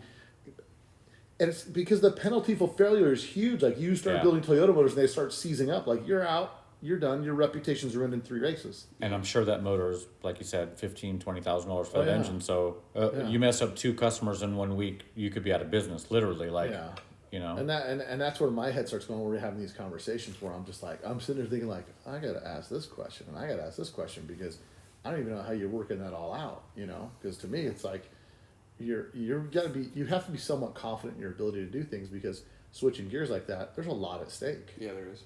So, all right, so Adam Wick, that was a good one too, man. And I've been chasing down for a while. Yeah, and you also teased him for like a year and a half. Oh my gosh, bro! I'm not gonna lie. Yeah, my boy's a flake, dude. I'm like, bro, his shop's like 3 blocks. It was like trying to catch a silicone fish. Like, yeah. Then you teased it on Instagram, or I saw it on Instagram. You teased it, and you're like, "Who's on the podcast next?" I was like, "Oh no." Yeah, that's a good one. And we'll have Adam back. I want to get Adam back here for a roundtable. Oh, heck yeah.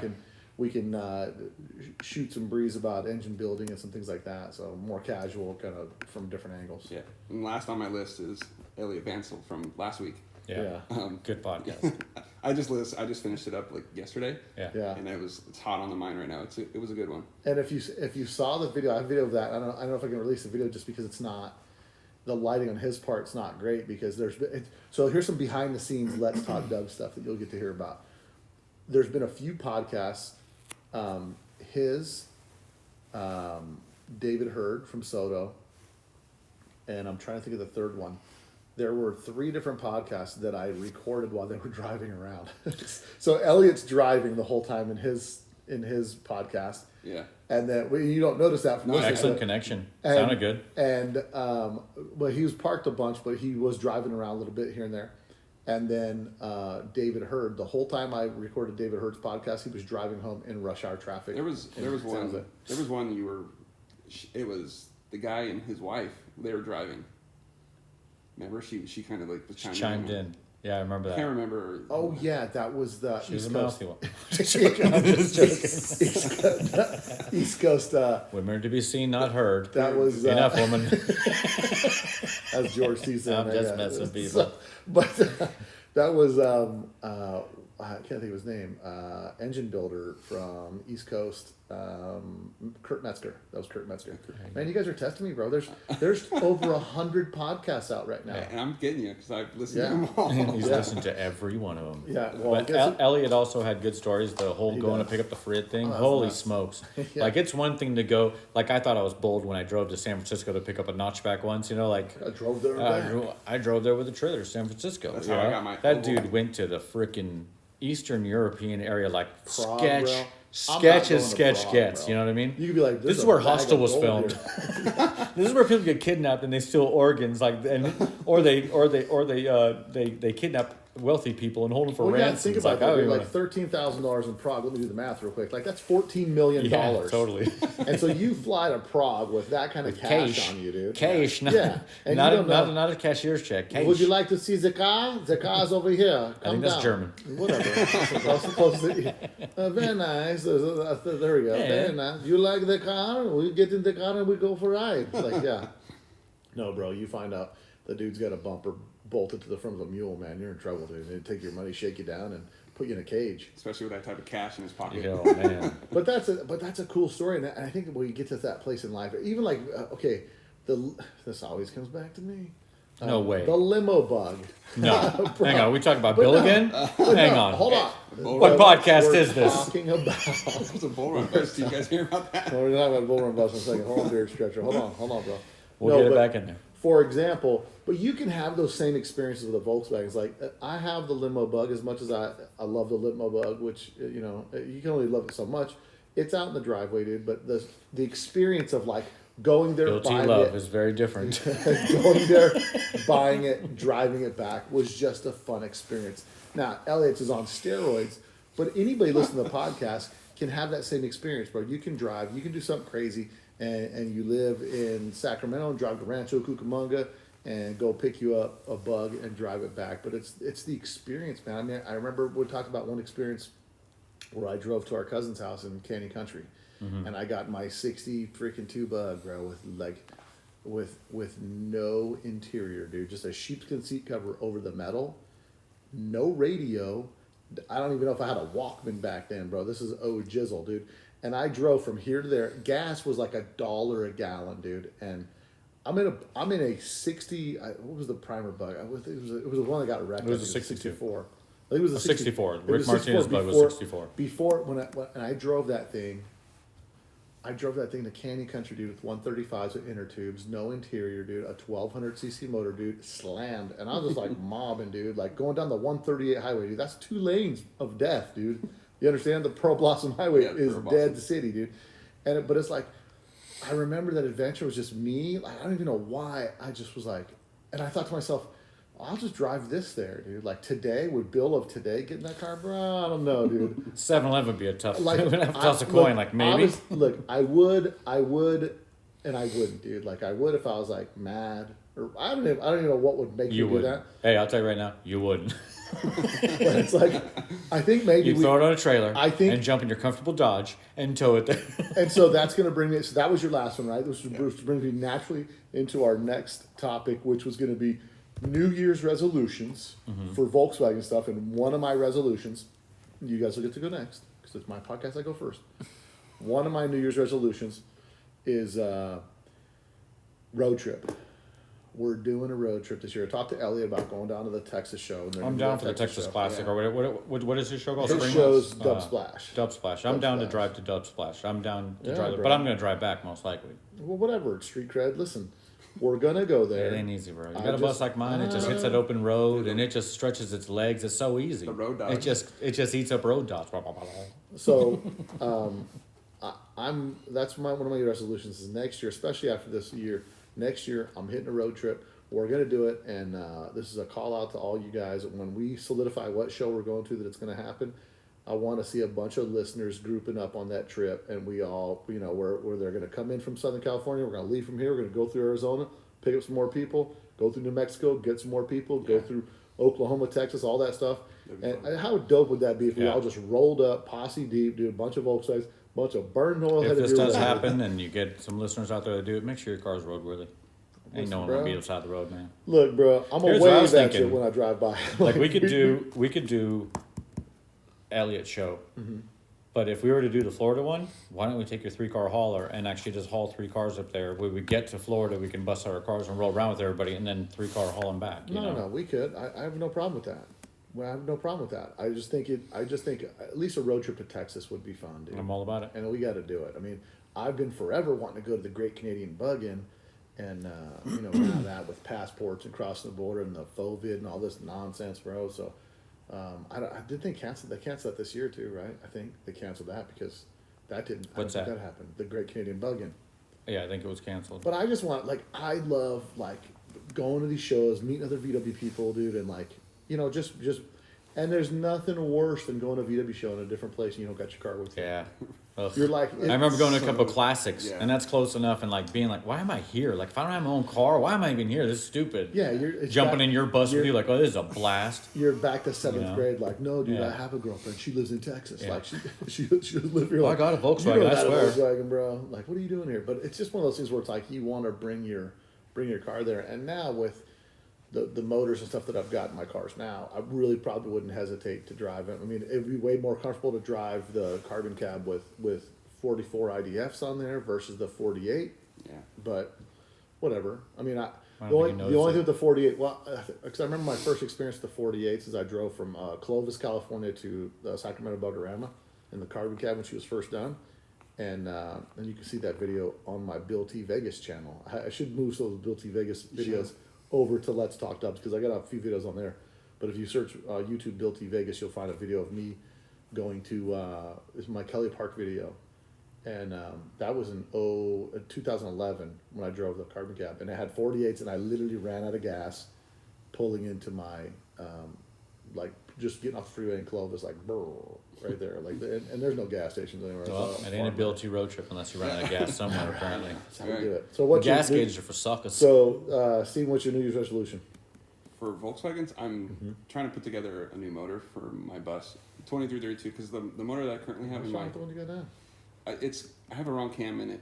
I It was built for a turbo setup, and he's not turboed, so the Yeah. cam is useless because it's Bro, not you're doing turbo. this all wrong. Get a turbo. Yeah, so Problem solved, dude. That would be an excellent solution, but he wants to go 2332 naturally aspirated, Yeah. not cut the bus up anywhere, make it Sounds to me like it's a lot less work to put a turbo on it, bro. clean. Well, he's going to give the other one to his dad. His dad's going to turbo Yeah. at that point. Yeah. yeah, and then There's a game plan here, and he likes my motor. He felt the power. He saw it in action on the freeway. Bro, have you not listened to the podcast? Saw Get a that Type 4, neck dude. snapping T4. action, dude. I have, T4, I bro. have a Type 4 for my T4, 74 bro. bus. You want to pull a tree stumps, bro? Get you Type 4, dude. Rah, rah, rah, rah. So you're gonna build a motor for your bus. Yeah, and that's gonna have the Phytech on it. That's what I bought the Phytech for. Is it a dual setup or single setup? Single. It's a single throttle body setup. Yeah, or- single body. Okay. And Nice. then my dad's in the middle of building he's doing a 62 double cab that I'm helping him with. So he's got it completely cut, completely out. Yeah. So- He has one of my frame jigs over Oh, you're there. talking about the double cab? SpongeBob's double cab from the bottom of the sea. That one. yeah, it It's came out of pretty Salt Lake, so it's pretty Yeah. rough. So I gave his dad Jesse one of our frame jigs. I said because we aren't using it, we only have one bus on it now, and I don't have another bus we're gonna put on it.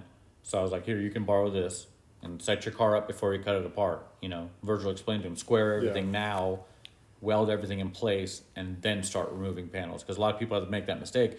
They start cutting panels off of a car, not realizing the car is now collapsing in on itself as you're removing these things without proper bracing and everything. So we hooked Jesse up with that so he could get his, because he knows how to weld. He's like, I want to do it myself, and I was like, well, you could take this and do it, my man. Bro. I know Yeah. a lot of people know how to weld.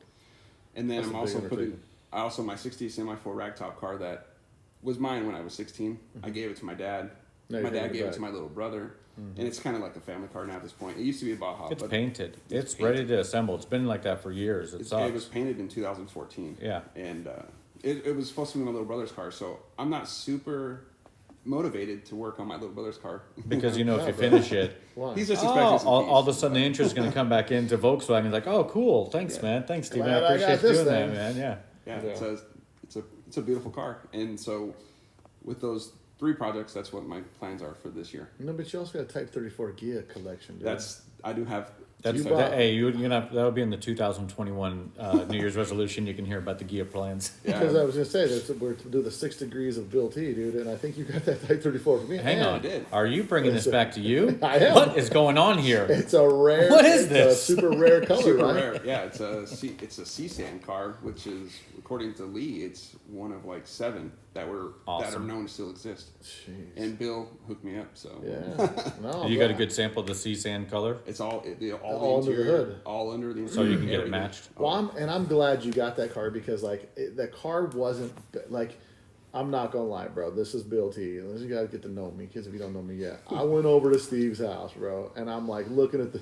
He's like, I got a Type 34 too, and I went over, bro, and he bought the end over end, front over back, top over bottom rollover car, and I was like, bro, It was in a rollover in a field in Oregon. I believe it, and an earthquake, and it was in the, Oh, and it was in the actually- movie Titanic. It's actually out of Washington. But I saw that car. I'm not gonna lie, dude. This is how bros are, dude. So I go over to this place, and I had 2 Gias at the time, and I said, "Well, I got 2. Maybe I'll build 1 stock." You know, stupid. I'm thinking like, well, maybe I'll build 1 stock, and then maybe I'll build 1 custom. I have an endless supply of money Yeah. and time for 2 Type 3 Well, Gias. my plan was to rob a bank, dude. So I come over to Steven's house. I'm looking for I came over looking for some. The rear corner. Yeah, I think you owe me some window cranks too, bro. I need some window cranks. cranks. Don't play. I have a bro. lot Don't- of Type 34 Don't. cars. Shh. We're telling everybody. They're like, hey, bro, I see you on the Hey, left Battle side. Shark, what's up, Yeah, bud? I need some Battle Type Shark. 34 gear parts. I don't have any Type 34 They're cars. reserved. No. You got some stuff because I tried to connect you. There's Lee's got a guy looking for a whole half of a car. Yeah, and that rollover car might be a good candidate. Well, yeah, I gave you the guy like call Lee and get that handled. So now, I came over to this place and I saw it was Type 34 and I'm like, bro, my wallet hurts looking at that car, dude. I'm like, he's like, yeah, we got this thing and this puller. And I'm like, dude, why don't you just buy the Gia off me, dude? Buy the Gia. And then the Gia, which you thought, I think in the beginning you thought was kind of expensive, which was a really smoking deal.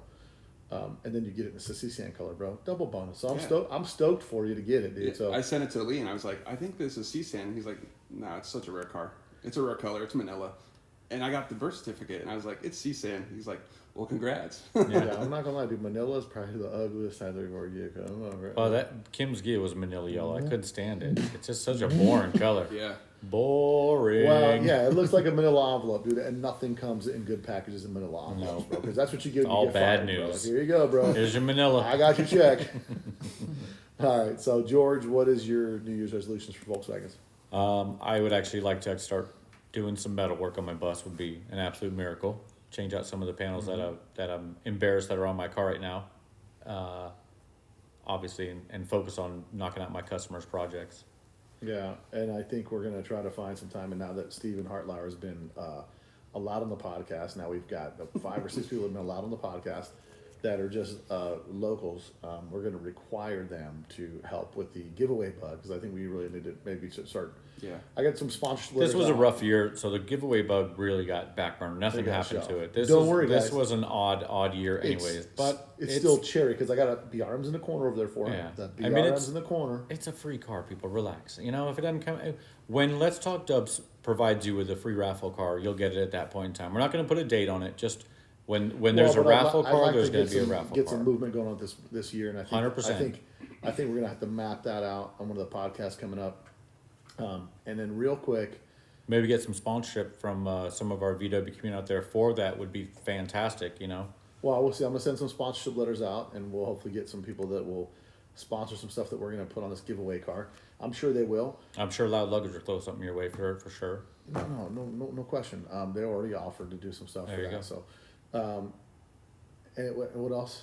Is that it? Is that what you got Yeah, from me? customers' cars come out faster, and I got it. It's funny. I bought a diesel heater for my bus, and it's sat there for almost a year now. I Should've haven't brought put it it in here. there. Should have brought. I haven't put it in there yet. Should have brought you in the round As table. soon as I get a diesel heater, I will drive that thing in the wintertime, no problem. Because that's what sucks, just freezing right now driving it. All right. So the last thing I wanted to do was, we wanted to pick our favorite cover for this year for Hot VW's magazine. Right. So we're talking about magazines. We talked about magazines earlier about what makes you want to buy one. Now I want to give you guys. I'm missing 2 issues here. Okay. I'm missing them because I don't know why I'm missing them, but they're not here. So that's the bottom line. So this is one issue that I'm missing. Is January, which is the awesome. Class 5 Baja Bug. And I'm missing. I don't have here in front of me I don't have January, March, or the Dune Buggy one's here. I don't have this one. That's actually a super cool cover. That's a clean Okay. bus. Well, it's a And bummer you don't then have that one here. I don't think I have the Kindig one here. Can dig it, yeah. I don't see it. And then Man, bro, what's going on? 1, 2, 3, 4, 5. 3 you're missing. Yeah. 12 months to a year. Should only be 3, so that's 3 you showed us. okay, Silver single cab, was that single cab or bus? It's a that double was cab. the double cab. Double cab. That was- Silver that double was cab. That are Ken the, Diggett's was a double cab. the Kindiggets and Scott Wyatt's double cab. That's 3 double cabs within this year that have been in Hot VW's and covers. but hold on, I was going through years back here where I was flipping through years, Mm-hmm. and I'm gonna come up with some trivia questions like that. Like, what year were the most double cabs on the cover? Because there's one year, like the year that my double cab came out, Mm-hmm. and it was like the year of the double cabs because you had so many double cabs on the cover of the magazine, like 3 or 4 in a calendar year, which I thought was quite a bit. So, and that's like this year, 3 double cabs on the cover of Hot VWs. I'm gonna say for my favorite, Bill, thanks for asking, Yeah, it's George. Tell me Is, your favorite. is the April 2020 issue. Let's see if the camera can get that sweet pickle. You got it. It's like a retro. Oh, that's a it's different it's a camera. 2 scalloped. Yes, I can. You know, It's this camera here. I put it George. here on this one. Yeah. Close. So he's the issue George is talking about is the one. That's what I'm going to, guys. That I see his photo on, guys. Sharper than that. It's the one with Alex Platform Media did it. It's the Back to the '80s cover, and it is with Heather. Why can't I think of her name? Heather Kennedy. Heather Kennedy on the cover, and it's got Bob Daniels' car and Aaron Cahan's car.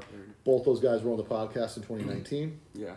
And their cars were featured in 2020, but I think they were photographed in 2019. So that's your favorite out of these covers. Which one's your favorite? Which one's your favorite? So George, why is that your favorite cover? I like the throwback first off to having a model on it because, like, you know, when we got into VWs, pretty much every cover had a model on it. So I just like the throwback plus the 2 scallop cars. Mm-hmm. The layout of it, the way it fits in there, it's just done very well. It looks sharp. It makes it's a magazine you want to pick up. The 2 vibrant colored cars on the front of it, the pretty girls standing in front of them, Mm-hmm. just everything about it makes you want to pick up the magazine and see what's inside of it. That's my opinion. All right, and then Hart Lauer. December of 2020.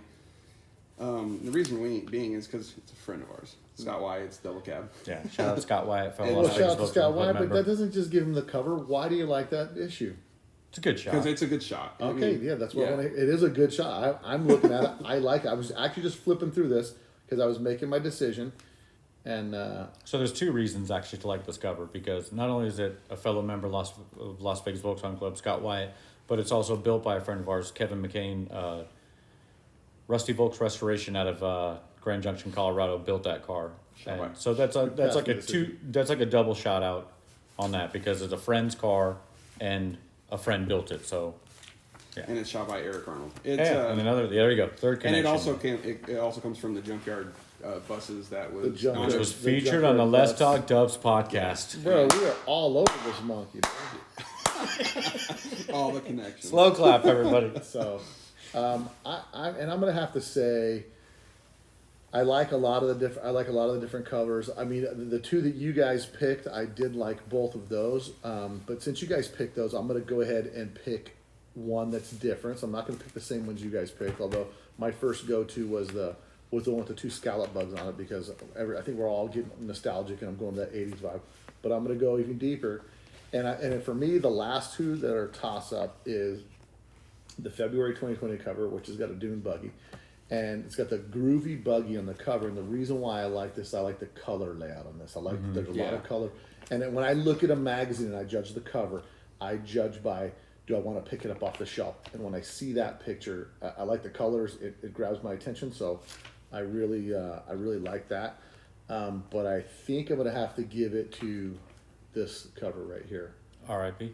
Yeah, for Daryl Vatone. So Yeah. that was Cool shot. August 2020 issue. It's an old picture of Daryl Vatone, and that transitions us into the next section we want to talk about for a couple minutes. Can we give an honorary mention to the German Folks one because it is a pretty cool cover, like the 3 of them. Oh, the 3 ovals. Yeah, that we'll give an honorary mention to that one.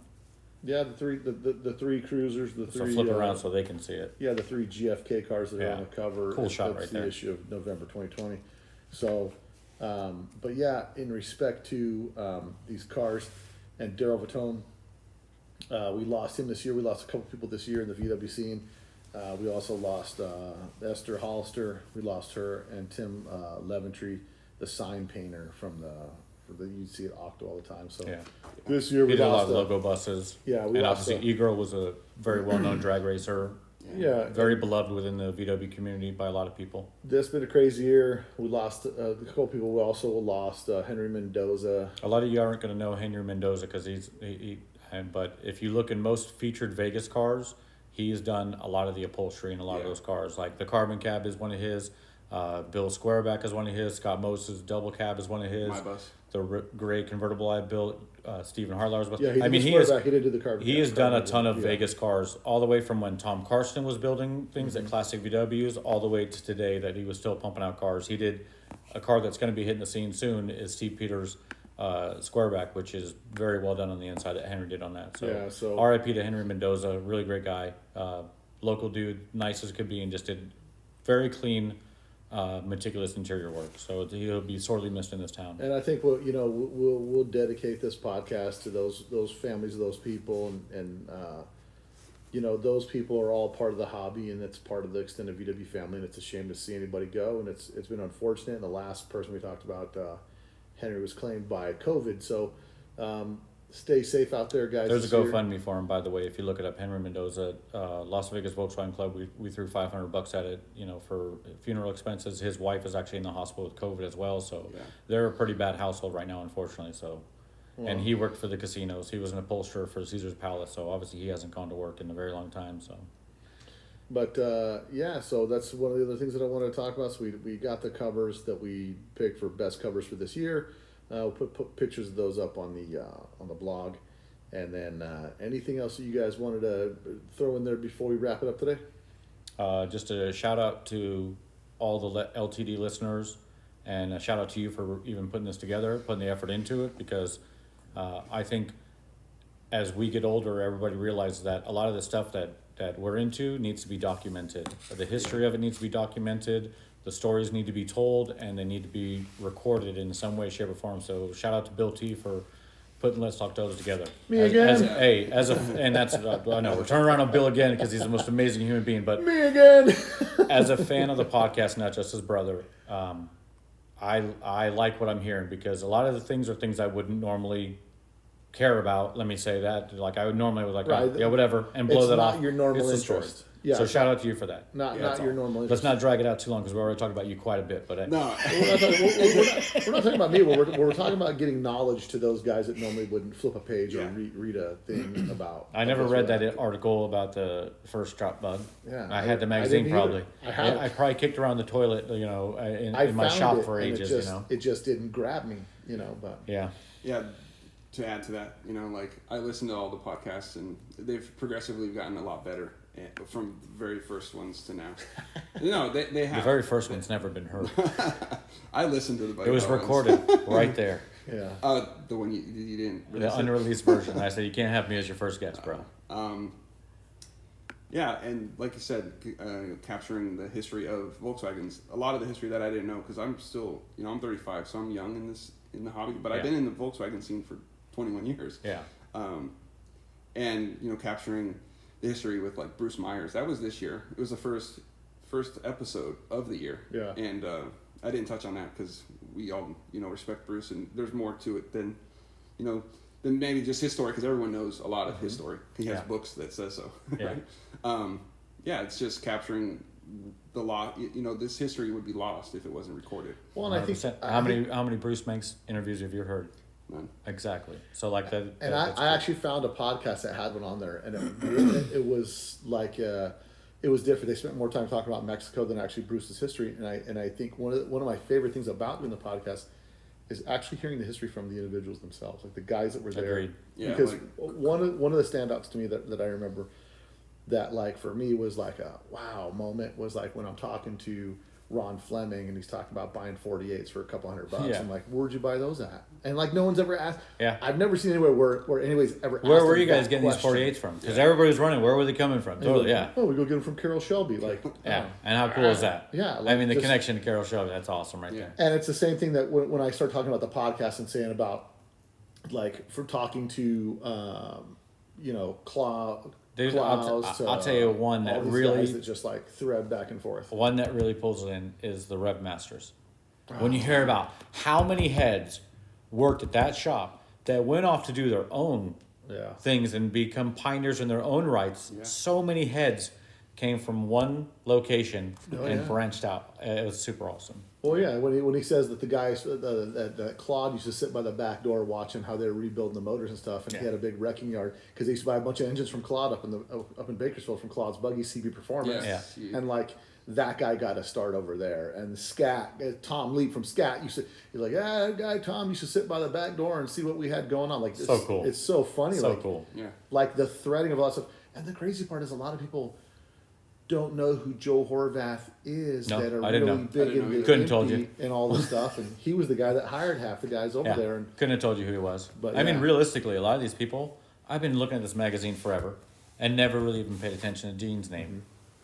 You know what I Yeah. mean? And that dude's been pivotal in that magazine since the inception Yeah. of it. And who? I wouldn't even read who wrote the article and stuff like that. That stuff Right, never you really just- even you interested just me. consume, Looking at the consume, article, consume. what is the car I'm looking at? Like I knew RK because RK shot a lot of cars locally in Vegas, so that's Yeah. how I knew him. You know, but I didn't know any other one. Kiki, I met through you, so you know I never even paid attention to those details, the Yeah. details of it.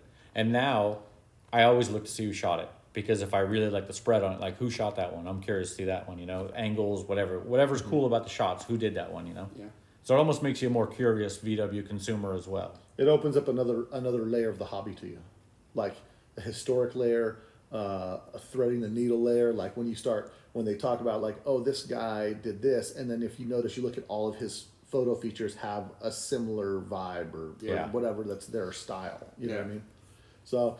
Yeah, it's been cool, man. It's been 2020 has been a great year for the podcast. Just tons of stuff. I keep getting more excited every time I talk to more guests, and when I talk to other guests, refer me to other friends and other guests. We've got more stuff coming up for you guys this year. I'm excited to be able to bring more content to you guys, and hopefully we're going to be bringing a lot more digital content, video content to you guys. So make sure you subscribe to our YouTube channel.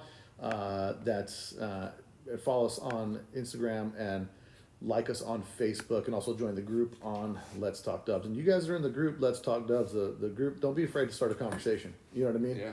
And let's get deep into some of these behind the scenes stuff, because there's lots of behind the scenes stuff. I can't remember it all, but I promise you I got tons of it and stuff that I could remember or whatnot that I can bring up with the podcast to get you guys a little more insight into what's happening. So, well, guys, I appreciate you guys for being on the show today, and we'll do this again, I'm sure. And you can follow Stephen Hartlauer at where? Battle _ shark on Instagram. And Okay. I'm not on Facebook. He's hiding from his ex lady. Okay, go ahead. And George at the wagon. the Wagon, and you guys know me. I got my Let's Talk Dubs, and also Bill T Vegas is my personal one. But until next week, guys, later.